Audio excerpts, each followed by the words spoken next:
ఆంధ్రప్రదేశ్‌లో ఉన్న జనాభా అంతా కోటప్పకొండ తిరునాళ్ళలో ఉన్నట్టున్నారు. మీలో ఎంతమంది కోటప్పకొండ తిరునాళ్ళు విజిట్ చేయడానికొచ్చారో కామెంట్ చేయండి. కోటప్పకొండ తిరునాళ్ళు మిస్ అయిన వాళ్ళు అన్‌లక్కీ పర్సన్ అనే అంటాను నేను. ఈ తిరునాళ్ళకి వెళ్ళడం సెకండ్ టైం నేను. తిరునాళ్ళ ఎక్స్‌పీరియన్స్ మాత్రం చాలా బాగుంది.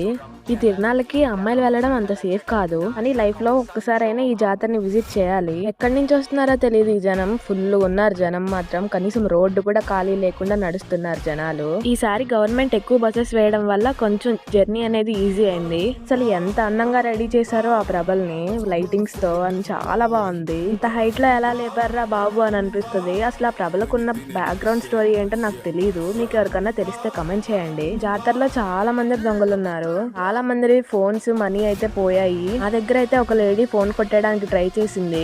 క్రౌడ్ లో కొట్టేస్తే తెలియదు అనుకుందేమో. పాకెట్ లో నుంచి తీద్దాం అనుకుంది. నేను గట్టిగా పట్టుకునేసరికి ఆవిడ వెళ్ళిపోయింది. అలాంటివి చాలా మంది ఎక్స్పీరియన్స్ చేసి ఉంటారు. బట్ నాకు ఇది ఫస్ట్ టైం. ఈ వీడియో కనుక మీకు నచ్చినట్లయితే ఒక లైక్ వేసుకోండి.